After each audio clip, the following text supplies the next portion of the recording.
Hi, it's Grana. I'm going to read to you this book. Junie B. Jones and the Stupid Smelly Bus.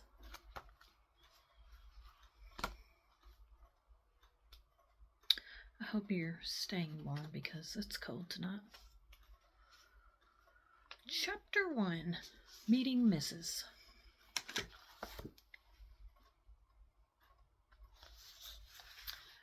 My name is Junie B. Jones. The B stands for Beatrice, except I don't like Beatrice. I just like B, and that's all. I'm almost 6 years old. Almost 6 is when you get to go to kindergarten.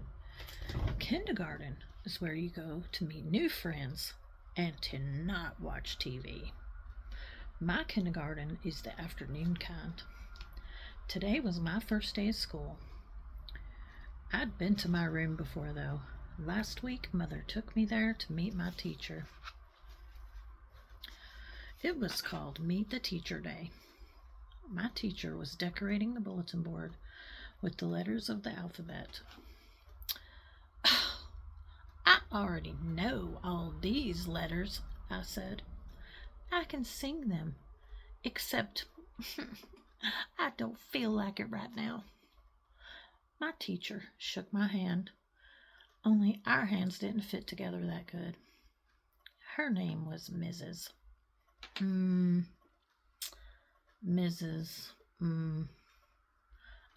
I can't remember the rest of it. Mrs. said I looked cute. I know it, I said.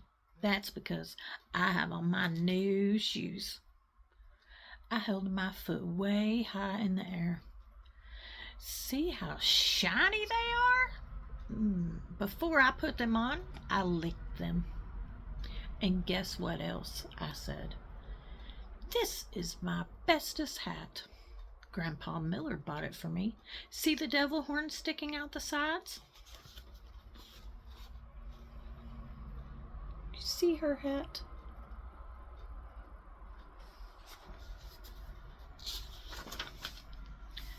Mrs. laughed. Except, I don't know why she laughed. Devil horns are supposed to be scary. Then we walked around the room and she showed me where stuff was, like the easels where we get to paint, and the shelves where the books are, and the tables where we sit and we don't watch TV.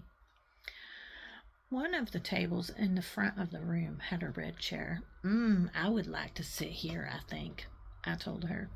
But Mrs. said, We'll have to wait and see, Junie. B, I said. Call me Junie B. I hollered the B part real loud so she won't forget it. People are always forgetting my B. Mother rolled her eyes and looked at the ceiling. I looked up there too, but I didn't see anything. Are you going to ride the bus, Junie B? Mrs. asked me. I made my shoulders go up and down. I don't know. Where's it going to? My mother nodded her head and said, Yes, she'll be riding the bus. That made me feel scary inside, 'cause I never rided on a bus before. Yeah, only where's it going to? I asked again. Mrs. sat on her desk. Then she and my mother talked more about the bus. I tapped on Mrs. She went like this. Mrs. Guess what? I still don't know where it's going to. Mrs. smiled and said the bus driver's name was Mr. Wu. Mr. Wu, said Mother. That's an easy name for Junie B to remember. I covered my ears and I stomped my foot. Yeah! Only where's the stupid smelly bus going? Look at her. That's what she did. Mother and Mrs. frowned. Frowning is when your eyebrows look grumpy, like this. "Watch yourself, Missy," said Mother. Missy's my name when I'm in trouble. I looked down at my shoes. They didn't look as shiny as they did before. Just then another mother and a boy came in, and Mrs. went off to talk to them instead of me. I don't know why, I thought. The boy was hiding behind his mother and acting very babyish. I can beat that boy up, I think. After that, my mother sat me down and explained about the bus. She said it's yellow, and it's called a school bus, and it stops at the end of my street. Then I get on it, and I sit down, and it takes me to school. "And then your teacher will meet you in the parking lot," said Mother. "Okay, Junie B, won't that be fun?" I nodded the word yes. But inside my head, I said the word no. Chapter 2, Feeling Squeezy. I stayed scared about the bus for a whole week. And last night, when my mother tucked me into bed, I still felt sickish about it. "Guess what?" I said. "I don't think I want to ride that school bus to kindergarten tomorrow." Then my mother rumpled my hair. "Oh, sure you do," she said. "Oh, sure I don't," I said back. Then Mother kissed me and said, "It'll be fun. You'll see. Just don't worry." I did, though. I worried very much, and I didn't sleep so good either. And this morning I felt very droopy when I got up, and my stomach was squeezy, and I couldn't eat my cereal. And so I watched TV until Mother said it was time to get ready to go. Then I put on my skirt that looks like velvet and my new pink fuzzy sweater. And I ate half a tuna sandwich for lunch. After that, Mother and I walked to the corner to wait for the bus. And guess what? There was another mother and little girl there too. The little girl had curly black hair, which is my favorite kind of head. I didn't say hello to her though, 'cause she was from a different street, that's why. Then finally this big yellow bus came around the corner, and the brakes screeched very loud. Eek! And I had to cover my ears. Then the door opened, and the bus driver said, "Hi, I'm Mr. Wu. Hop on."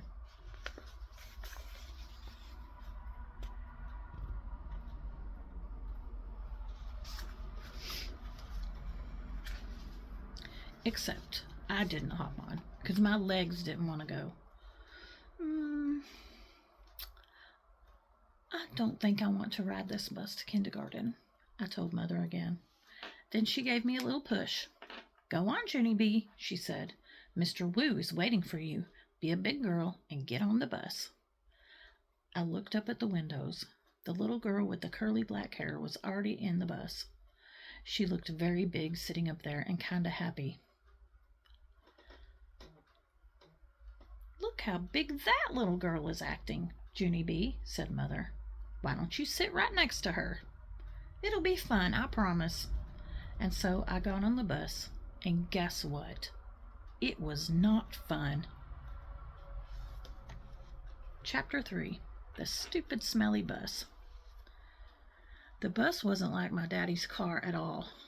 It was very big inside, and the seats didn't have any cloth on them. The little curly girl was sitting near the front, and so I tapped on her. "Guess what?" I said.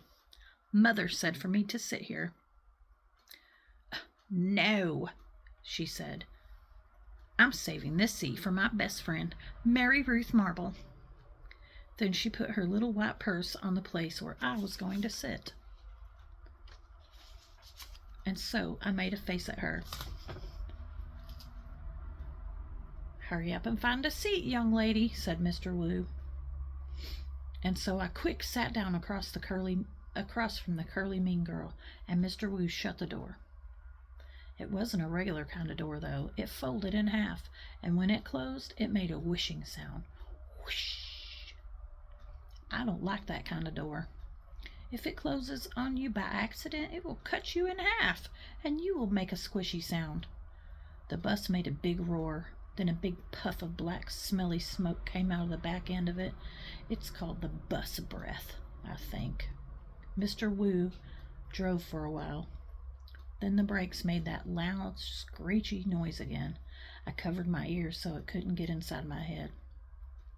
Because if loud, screechy noises get inside your head, you have to take an aspirin. I saw that on a TV commercial. Then the bus door opened again, and a dad and a boy with a grouchy face got on. The dad smiled. Then he plopped the grouchy boy right next to me. "This is Jim," he said. "I'm afraid Jim isn't too happy this afternoon." The dad kissed the boy goodbye, but the boy wiped it off his cheek. Jim had on a backpack. It was blue. I love backpacks. I wish I had one of my very own. One time I found a red one in a trash can, but it had a little bit of gushy on it, and Mother said no. Jim's backpack had lots of zippers. I touched each one of them. 1, 2, 3, 4, I counted. Then I unzipped one. "Hey, don't!" yelled Jim. He zipped it right up again. Then he moved to the seat in front of me. I hated that Jim. After that, the bus kept stopping and starting, and lots of kids kept getting on. Loud kids, and some of them were the kind who looked like meanies. Then the bus began getting very noisy and hot inside, and the sun kept shining down on me and my fuzzy hot sweater. And here's another hot thing. I couldn't roll down my window because it didn't have a handle, and so I just kept on getting hotter and hotter. And it smelled in the bus, too. The bus smelled like an egg salad sandwich. "I want to get off of here," I said right out loud, but nobody heard me. I hate it in this stupid, smelly bus. Then my eyes got a little bit wet. But I wasn't crying, though, 'cause I'm not a baby, that's why. After that, my nose started running. Only the bus didn't have a glove compartment, which is where you keep the travel tissues, of course, and so I had to wipe my nose on my fuzzy pink sweater sleeve. Then I stayed on the bus for about an hour or 3, until finally I saw a flagpole and a playground.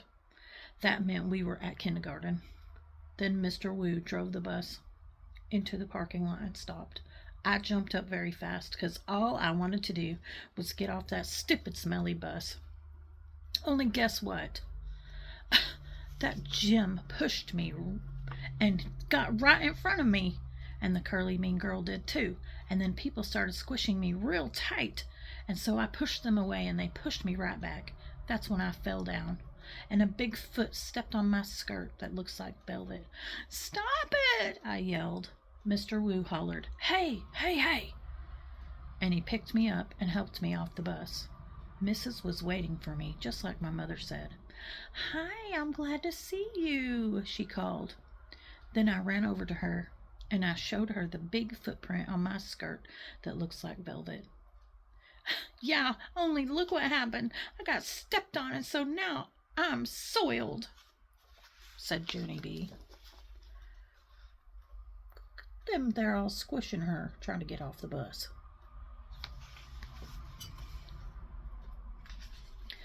Mrs. brushed it. "Don't worry, Junie," she said. "It'll come off." After that, I just folded my arms and made a frown.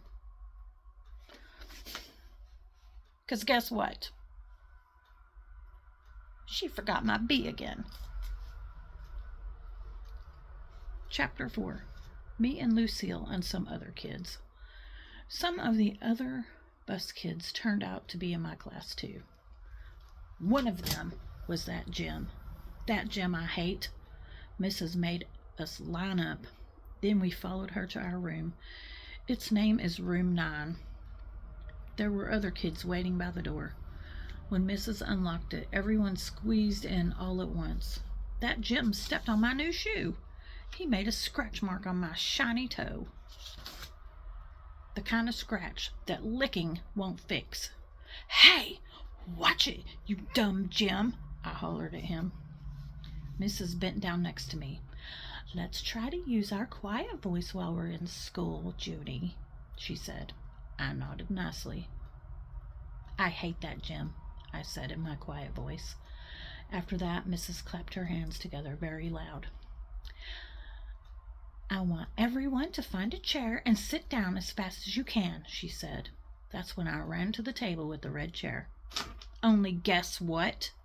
There was already someone sitting there, a girl with little red fingernails. And so I tapped on her and I said, "I would like to sit here, I think." "No," she said. "I am." "Yeah, only I already picked that chair out," I told her. "Ask my mother if you don't believe me." But the girl just shook her head no. And then Mrs. clapped her loud hands again and said, "Please find a seat." And so then I had to quick sit down in a stupid yellow chair. The same stupid color as the stupid smelly bus. After that, Mrs. walked to a big closet in the back of the room. It's called the supply closet. She got out boxes of new pointy crayons and some white circles, and then she passed them out, and we had to print our names on the circles and pin them to our fronts. It was our first work. "If you need help with spelling your name, raise your hand," said Mrs. I raised my hand. "I don't need help," I told her. "Grandma Miller says I print beautifully." I used red, but then a big mistake happened. I made my Juni too big, and there wasn't any room left for my B. And so I had to squish it very teeny at the bottom. "Oh, I hate this stupid, dumb circle," I hollered. Mrs. made the shh sound and gave me a new one. "Thank you," I said nicely. "Grandma Miller says I print beautifully." The girl with the little red fingernails was faster than me. She showed me her circle and pointed to her letters. Lucille. "That spells Lucille," she said. "I like that name of Lucille," I said, "'cause guess why? Seals are my favorite animals, that's why." And Mrs. passed out drawing paper, and we drew pictures of our family. Mrs. put a happy face sticker on mine. It was very good, except I made my father too teeny. And Mother's hair looked like sticks. After that, Mrs. took our class on a walk around the school. Everyone had to find a buddy to walk with. My buddy was Lucille. We held hands. The boy I can beat up was right in front of us. His buddy was that Jim. That Jim I hate. The first place we walked to is called the Media Center. My mother calls it a library. It's where the books are. And guess what? Books are my favoriteest thing in the whole world. And mine too. "Hey! There's a jillion of them in here," I hollered, feeling very excited. "I think I love this place." The librarian bent down next to me. She said, to use my quieter voice, "Yeah, only guess what? Right now, I just like the kind of books with pictures, but Mother says when I get big, I'm going to like the kind with just words, and also stewed tomatoes." The boy I can beat up said, "Shh." I made a fist at him. Then he turned around. After that, we went to the cafeteria. The cafeteria is where kids eat lunch, except not when you're in kindergarten. I said, "This smells yummy in here. I just like pescetti and meatballs." Then that Jim turned around and held his nose. "P.U. I smell you," he said. Lucille laughed very hard, and so I stopped holding her hand. The next place we went to was the nurse's office. It was very cute in that place. There are 2 little beds where you get to lie down, and 2 little blankets that are the color of plaid. Our nurse doesn't look like a nurse. She doesn't wear white clothes and white shoes. Our nurse is just a regular color. Lucille raised her hand. My brother said that last year he came here and you let him take off his shoes and he got a drink of water in just his socks. That Jim turned around again. P.U., I smell your feet, he said to Lucille. This time Lucille stuck out her tongue at him. And after that, we held hands again.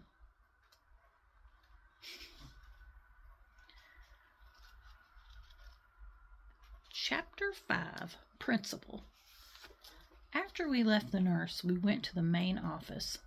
That's where the boss of the school lives. His name is Principal.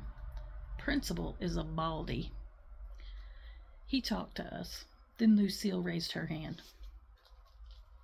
My brother said that last year he had to come down here and you yelled at him, and now he's not allowed to beat up kids at recess anymore. Principal kind of laughed, and then he held the door for us to leave. After that, we walked to the water fountain, and Mrs. let us get a drink. I didn't get a long one, though, 'cause kids kept tapping on me. Hurry up, girl, they said. Yeah, only guess what? That's not even my name, I told them. Her name is Junie Bumblebee, said Lucille. Then she laughed. But I didn't think it was very funny at all. After that, Mrs. showed us where the bathrooms were. There's 2 kinds of bathrooms in our school, a boys' kind and a girls' kind. I can't go in the boys' kind, though, 'cause no girls allowed, that's why. I tried to peek my head in there, but Mrs. snapped her fingers at me. The only boy who got to go into the bathroom was the boy I can't beat up. He was jiggling around in there. Oh, he was jiggling around very much. And then he started running all over the place, and he was holding the front of his pants. William, said Mrs., are you having an emergency? Then William yelled, yes, and he ran right in there in the bathroom. The rest of us walked back to our room. I touched Lucille's fingernails. She said that her fingernail polish is named Very, Very Berry. I would like to have my fingernails red too, I said. But I'm only allowed to have the kind of polish that makes them look shiny. Its name is Clear. Clear is the color of spit. I hate clear, said Lucille. Me too, I told her. And also, I hate yellow, which is the color of the stupid, smelly school bus. Look, this is all the kids standing in line to go to the restroom. That little boy's holding his pants because he's got to go real bad.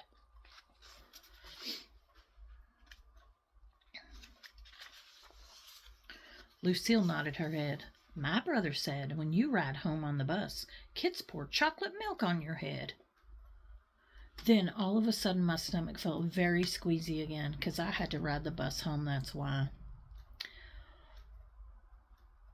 Why did you have to tell me that for, Lucille? I said kind of grouchy.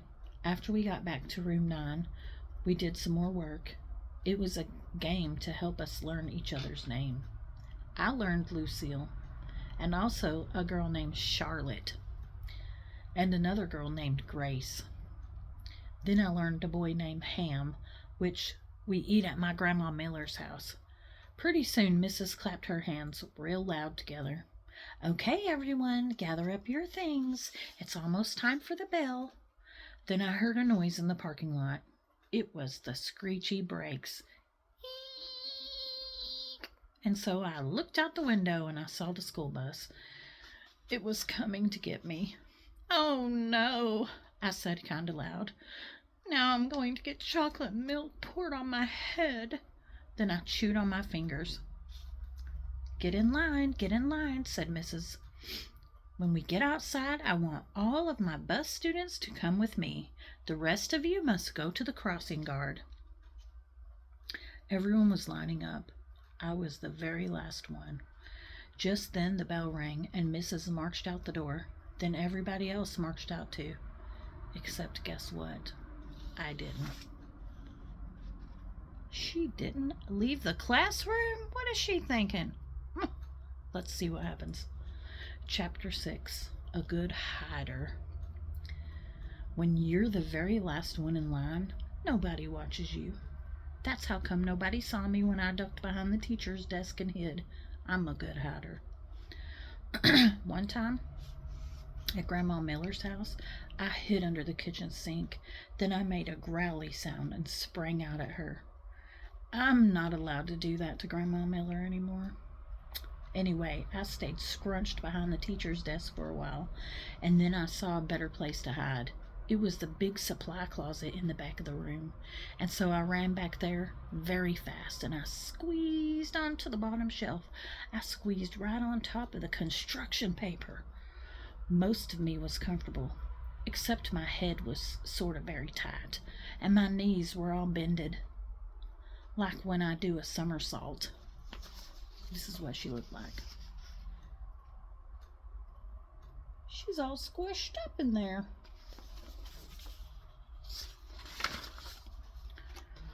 Then I pulled the door mostly closed. Don't shut it all the way, though. And I mean it, I said right out loud. I stayed real quiet for lots of minutes. Then I heard noises in the hall, and some feet come running into the room. Big people feet, I think. What happened? I heard someone ask. One of my little girls is lost, said a voice that sounded like Mrs. Her name is Junie B. Jones, and she didn't get on the bus, so now we've got to go out looking for her. Then I heard some keys jingle, and the feet went running out again, and then the door shut. I still didn't come out of the closet, though. When you're a good hider, you can't come out for a very, very long time. I just stayed there all bended up, and I told myself a story. Not an out loud story. I just told it inside my head. It was called The Little Hiding Girl. I made it up, and this is how it went. Once upon a time, there was a little hiding girl. She was in a secret spot where nobody could find her, except her head was very tight and her brain was squishing out. But she still couldn't come out of her spot, or a smelly yellow monster would get her. And also some meanies with chocolate milk. The end. After that, I rested my eyes. Uh-oh. Resting your eyes is what my grandpa does when he watches TV after dinner. And then he snores. And Grandma Miller says, "Go to bed, Frank." It's not the same thing as a nap, though. Because naps are for babies, that's why. And anyway, I didn't snore. I just did a little drool. Then finally, when my eyes were done resting, they woke up. And so I came out of the closet and ran right to the window. And guess what? There weren't any cars in the parking lot. And there was no stupid smelly bus either. Whew, what a relief, I said. A relief is when your stomach doesn't feel squeezy anymore. After that, I went back to the closet. Because while I was hiding, I sniffed the smell of clay, that's why. And clay is my very favoriteest thing in the whole world. Hey, I see it up there, I said. The clay was on the middle shelf. I stood on his chair to get it. It was blue and stiff, and so I had to roll it on the floor to make it soft and warm. Then I rolled it into a blue-orange. It was very beautiful, except it had some dirt and hair on it from the floor. After I was done, I went to the front of the room and sat down in my teacher's big chair. I like teachers' desks very much. The drawers are so big I could fit in one, I think. I opened up the top one. There were happy face stickers and rubber bands and also gold stars, which I love very much. I stuck one on my forehead. Then I found paper clips, a red marking pen, and new pencils with new points, and scissors, and travel tissues, and guess what else? Chalk! I said, brand new chalk that's not even out of its little box yet. Then I stood up on my teacher's chair and clapped my hands together very loud. I want everyone to find a chair and sit down. Today we're going to learn some alphabet and some reading, and also I will teach you how to make a blue orange. But first, everyone has to watch me draw stuff. And then I went to the board and drew with my new chalk. I drew a bean and a carrot and some curly hair. Then I wrote some O's. O's are my bestest letter. After that, I bowed. Thank you very much. Thank you very much. Now you may all go out to recess. I smiled. Except not for you, Jim. Chapter 7. Peaky holes and spying. Let's make sure still recording. Yep, okay. We get a drink.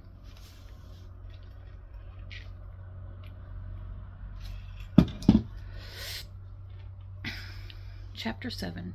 Peaky holes and spying. After a while, I started to get a little bit thirsty. That's what happens when chalk sprinkles get in your throat. I would like a drink of water, I think, I said. Then I put my hands on my hips. Yeah, only what if somebody sees you at the water fountain? Then they might call the stupid Smelly bus to come get you. So you better not go get a drink. She said that to herself. I stamped my foot. Yeah, only I have to go, 'cause there's dumb chalk in my throat. Then all of a sudden, I got a great idea. I pulled a chair over the door, and I peeked out the window at the top. I'm a good peeker. One time, I peeked right into Grandpa Miller's mouth when he was sleeping, and I saw that dangly thing that hangs down in the back of his throat. Well, I didn't touch it, though, 'cause I didn't have a little stick or anything, that's why. Anyway, I didn't see anybody in the hall, and so I opened the door a crack, and I sniffed. 'Cause when you sniff, you can smell if there's people around. I learned sniffing from my dog Tickle. Dogs can smell everything. People can mostly just smell big smells, like stink and flowers and dinner. Nope, don't smell anyone, I said. Then I ran to the water fountain and drank for a long time, and nobody tapped on me and said, "Hurry up, girl." After that, I stood on my tippy toes, and I tippy-toed to the media center, 'cause I love that place, remember? The media center is kind of like a fort. The shelves are like walls, and the books are sort of like bricks, and you can move some of them around and make peeky holes. Peeky holes are what you spy out of, like this. It's a peeky hole. Then if you see anybody coming, you can make your breath very quiet, and they won't find you. I spied for a long time, but nobody came. The only people in the media center were just me and some fish. The fish were in a big glass tank. I waved at them in there. Then I stirred them with a pencil. I love fish very much. I eat them for dinner with coleslaw. And then I saw my most favorite thing in the whole world. Its name is an electric pencil sharpener, and it was sitting right on the librarian's desk. "Hey," I said, very excited. "I think I know how to work that thing." Then I looked in the desk drawer, and guess what? There were lots of brand new pencils in there. And so I sharpened them, all of them. It was funnier than anything, 'cause an electric pencil sharpener makes a nice noise, and you can make pencils as teeny tiny as you want. You just keep pushing them into the little hole, and they just keep getting on teenier and teenier. It doesn't work on crayons, though. I tried a red one in there.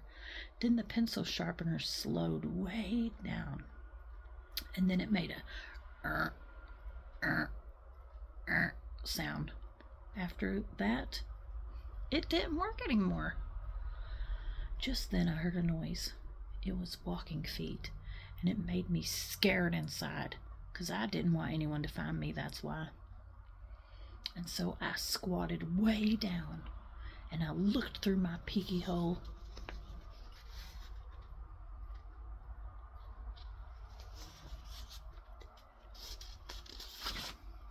Then I saw a man with a trash can. He was singing, "Somewhere over the rainbow." That's a song I know. It's from my favorite movie, which is called The Wizard of Oz. The man with the can did not see me. He walked down the hall. When I heard him go outside, I stayed squatted down for a long time, but he never came back. Whew, that was a close one, I said. And so then I ran to find a better place to hide. Chapter 8, The Dangerous Nurse's Office. Guess where I ran to? Straight to the nurse's office, of course. 'Cause there's those little plaid blankets to hide under. There's other neat stuff in there too, like a scale to weigh yourself and a sign with a giant E and other letters. The nurse uses the sign to test your eyes. She points to the letters and you have to yell out their names. You have to yell the E the loudest. That's how come it's so big. And guess what else I saw in the nurse's office? Band-Aids, that's what. I love those guys. They were on top of the desk, and so I opened the lid and I sniffed them. I said, 'cause Band-Aids smell just like a brand new beach ball. Then I dumped them all out. They were the most prettiest Band-Aids I ever did saw. They were red and blue and green, and also yellow, which is the color I hate. And they were different shapes too. There were squares and circles, and some were that very long kind, which were called tangles, I think. I put a green circle on my knee. That's where I fell down on the sidewalk last week. It's mostly all better now. But if I press it very hard with my thumb like this, I can still make it hurt. After that, I put a blue tangle on my finger.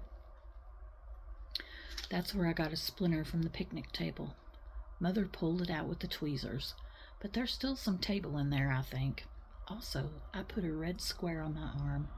That's where Tickle, that's my dog, scratched me because I got him all wounded up. Just then I saw the nurse's purple sweater. It was hanging on the chair. I put it on. "Now I'm the nurse," I said. Then I sat down and I pretended to call the hospital. "Hello, hospital. It's me, the nurse. I need some more Band-Aids and some aspirins and some cherry cough drops, only not the kind that make your mouth feel freezy. And I need some lollipops for when kids get needles.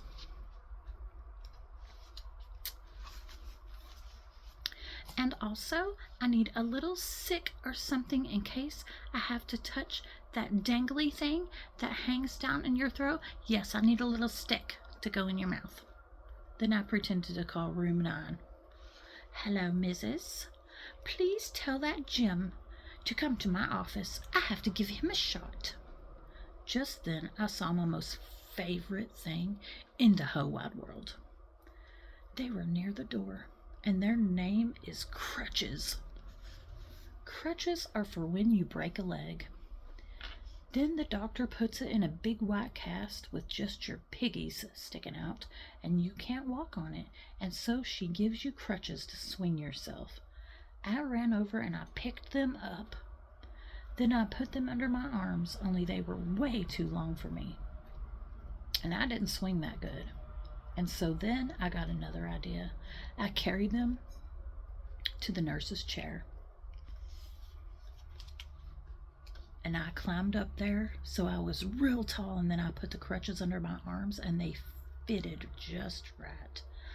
After that, I stood on the edge of the chair and I leaned forward very slow. Except then, a terrible thing happened. The chair was on wheels and it rolled away from my feet. And I got stuck on the crutches way high in the air and I was very dangly up there. "Hey!" I shouted. "Get me down from here!" Then I wiggled around and one of the crutches slipped and I came crashing down and I banged my head on the desk. "Ow!" I yelled. "Ow, ow, ow!" Then I picked up the phone again. "I quit this stupid job," I said. And then I ran out of there very fast, because the nurse's office is a dangerous place and crutches are not my favorite thing.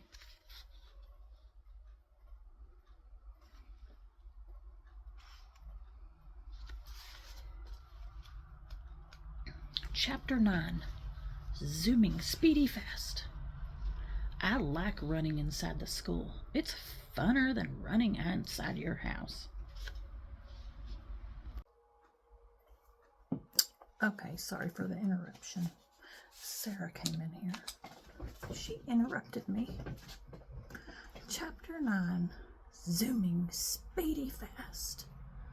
I like running inside the school. It's funner than running inside your house. In school, you can zoom with your arms out like a jet plane, and you don't knock over the furniture. And also, the head doesn't get broken off your mother's bird statue, which used to be a blue jay, I think.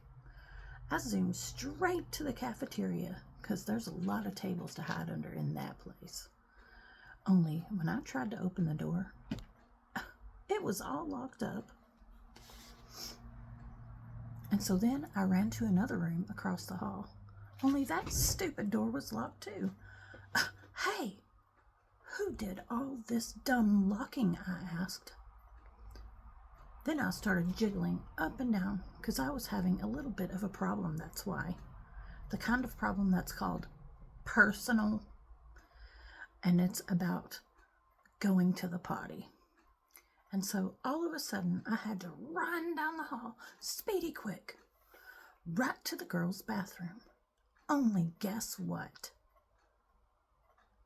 When I got there, that stupid door wouldn't open either. And so I kicked it, and I hanged on the handle, 'cause I weigh 37. "Open up, and I mean it," I yelled. But the door kept on staying shut. "It's an emergency," I shouted. And then all of a sudden, I remembered.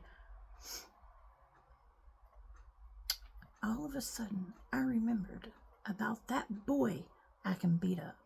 'Cause he had emergency too. And he got to go into the boys' bathroom.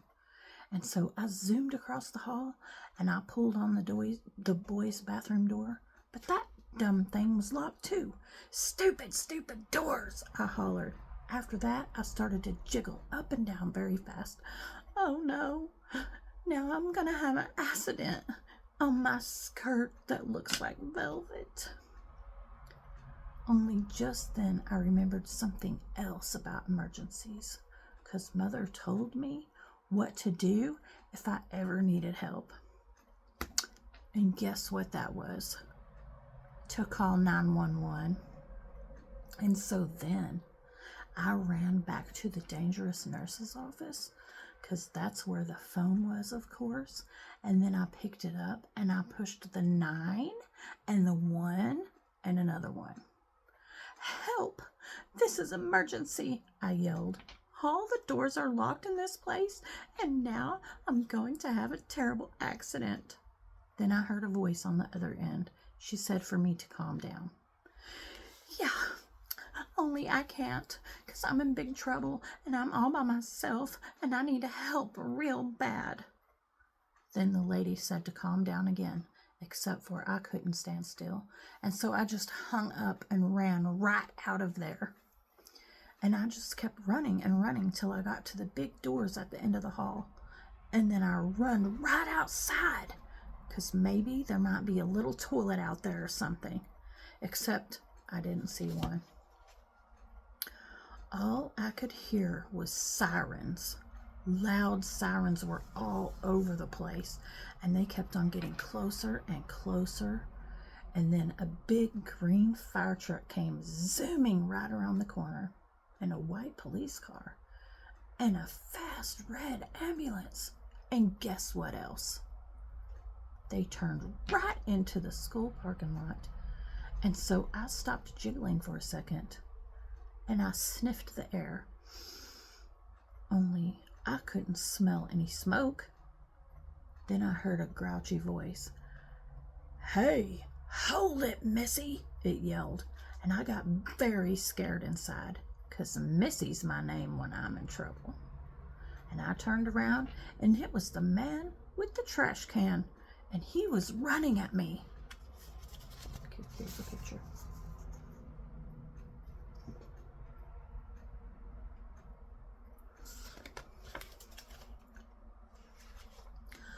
"Hold it right there," he hollered again, and then I started to cry.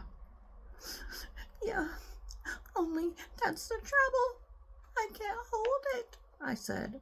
"I already holded it all I can, and now I'm having emergency, and all the bathrooms are locked, and now I'm going to have an accident in my pants very quick." And then the man with the can did not look so grouchy anymore. "Well, why didn't you say so, sis?" he said. Then he pulled a big bunch of keys out of his pocket, and he grabbed my hand. And then him and me zoomed back in the school, speedy fast. Chapter 10. Me and that Grace. The man with the can unlocked the girls' bathroom for me, and I ran right in there. And guess what? I made it. That's what.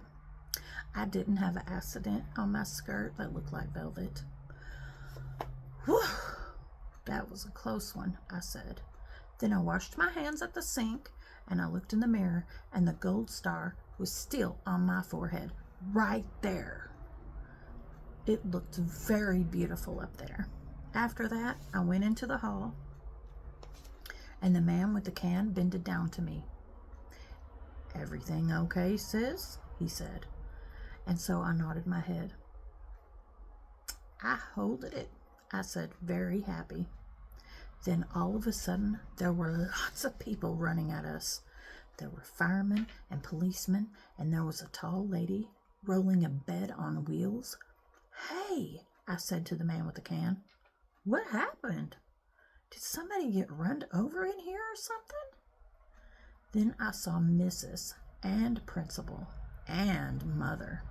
They were all running right to us, and then Mother bended down and hugged me real tight. After that, everyone started talking at once, and nobody was using their quiet voices, and nobody was smiling either. Principal started asking me a jillion questions. Mostly they were questions about hiding in the supply closet. "I'm a good hider," I told him. Principal acted a little bit grumpy. He said I wasn't allowed to do that anymore.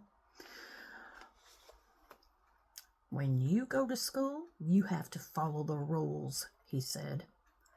"What would happen if every boy and girl hid in the supply closet after school?" "It would be very smushy in there," I said. Then he made his eyes frowny. "But we wouldn't know where anyone was, would we now?" he said. "Yes," I said. "We would all be in there together in the supply closet." Then Principal looked up at the ceiling. And I looked up there too. But I didn't see anything. After that, Mother looked at my Band-Aids. "Oh, did you hurt yourself?" she asked. And so I told her all about the dangerous nurse's office. And then I showed her the nurse's purple sweater, and she made me give it back. After that, everybody started leaving. The firemen and the policemen, and also the tall lady with the bed. And then finally, my mother got to take me home, and guess what? I didn't have to ride on that stupid, smelly bus. Except the car wasn't that fun, 'cause Mother was grouchy at me. "I'm sorry the bus wasn't fun for you, Junie B," she said, "but what you did was very, very wrong. Didn't you see all the commotion you caused? You had a lot of people scared." "Yes, but I didn't want chocolate milk poured on my head," I explained to her.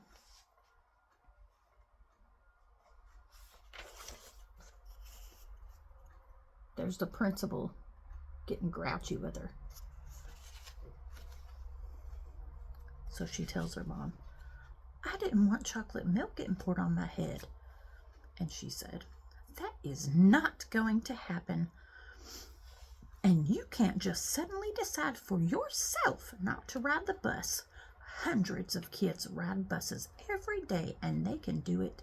You can do it too." Then my eyes got wet again. "Yeah, but there's meanies on that thing," I said all sniffly. Then Mother stopped being so growly. "Well, what if you had a friend to ride it with?" she said.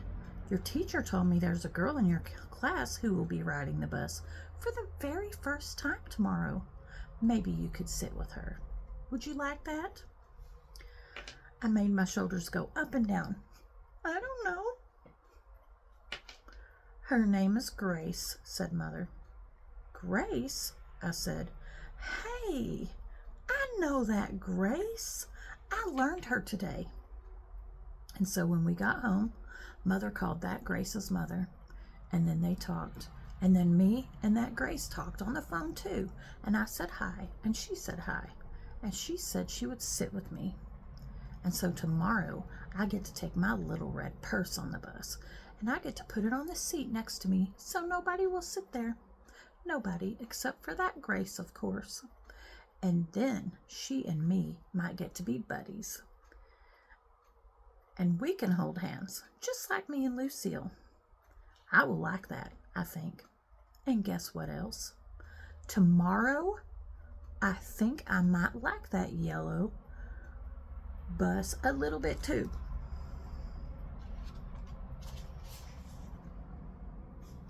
That's all. Okay. That was Junie B. Jones and the Stupid Smelly Bus. You see right here on the side of the book, it says number 1. There's lots of these Junie B. Jones books. So you're going to have to let me know, make a video for me, and let me know if you like these Junie B. Jones books. And if you do, I'll read some more, okay? Okay, I love you. Bye.